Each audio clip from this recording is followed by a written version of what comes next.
Lions TV, we are sponsored by Regal Elevators and Lifts Consultants Limited, a company that is owned and operated by a Millwall fan, just like every single one of the sponsors you can see on the screen right now. If you are going to do a bit of business in 2022, then please keep it in the Millwall family by checking out all of our sponsors' website links. They're in the description below. This is your preview show, looking ahead to Saturday's long arse away trip, the longest one in the division for us, to face the Black Cats, Sunderland, at the Stadium tonight under new management. Can Gary Rowett follow up on Saturday's win over Cardiff at the Den? Let's take a look. And so this should be the easiest, quickest preview show in the history of Lions TV. So on that basis, I'm trying to drag it out a little bit, but I think Gary Rowett will go with an unchanged side from the team that beat Cardiff last time out, other than, of course, the skipper. Sean Hutchinson is injured, went out that game with a groin injury and will miss around a month on that basis. So I think Charlie Creswell, who come in and scored one and set another one up, will be a like-for-like straight replacement. And in Hutchinson's absence, Cooper will skipper the side. Gary Rowett also said, by the way, I seen this morning, we started with five at the back, but then when we changed things, I couldn't really work out what our formation was, because it seemed like Bury was wide left. It also seemed like Malone was wide left and Murray Wallace was on the pitch. So that confused me a little bit, but it didn't matter. He got the job done. So whatever you did, Gaffer, it worked and well done. But he has said that although he started the game with wing-backs, and it was a 5-3-2 or a 3-5-2. In effect, they changed it slightly. It was still that formation, but Shackleton and Styles, predominantly midfield players, were playing slightly higher and tucking in more to get more of the ball, get us on the ball more, and, to quote Gary Rowett, make us more of a threat going forward. So that's only good news. Rowett's saying it was more of a 3-4-3 formation. So, look, it doesn't matter who tucks in and where. I like what he did, and he's going to go with the same thing again. As I said, other than Hutchinson, I expect Creswell to be his straight replacement, and maybe Hayden Muller to come in on the substitutes bench. It'd be good to see him back amongst the first team. Up front, I'll be honest, I always refer to our strikers, the deadly duo.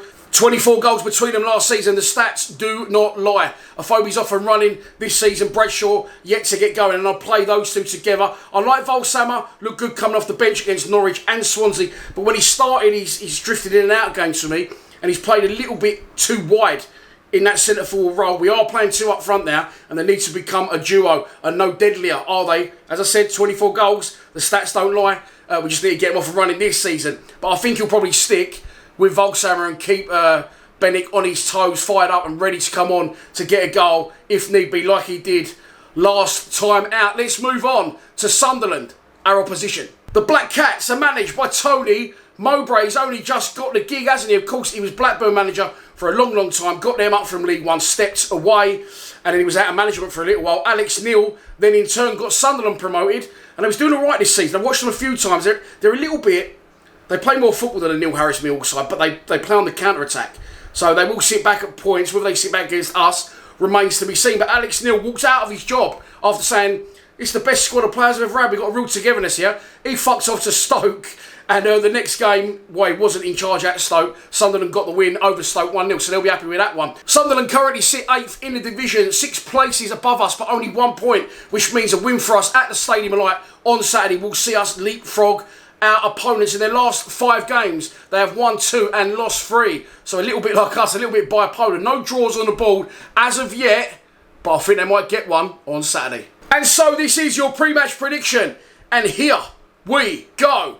I've just given the game away. I think it's going to be a 1-1 draw. I'm going for Zion Fleming to get his first goal, official goal. I know he scored in pre-season in a friendly, but his first official goal for the club. I think he's improving by the minute, and I'm going to back Styles to feed him as well from the left-hand side. Maybe someone goes up for an header, it drops out. Fleming curls one in from the edge of the box. 1-0 to us. However, with a massive crowd behind them, they've got a fantastic fan base. I think that they might sneak back into the game at some point, maybe a contentious penalty or something. Got right in detail on that. Said I was going to try and drag it out, and I have. And that's your lot for this preview show. I hope that you have enjoyed it. Please be sure to check out the fan score predictions from the other boys at Lions TV, which goes out at 4 PM on Friday. And if you think you know what the score's going to be, don't be shy. Put it in the comments below.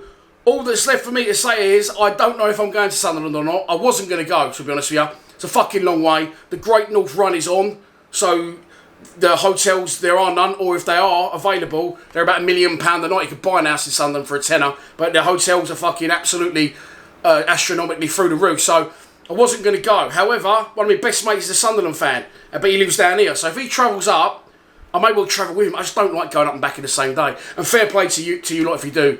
But I don't know if I've got it in me anymore, especially with my health at the minute. But I don't know. It remains to be seen. If I'm not at the Stadium of Light, then I will be doing a live stream from the comfort of my own home, which I probably will do. I'm not sure. I haven't decided yet. Keep your eyes peeled on our socials to find out the result of that one. Please subscribe to Lions TV. Come on, you Lions.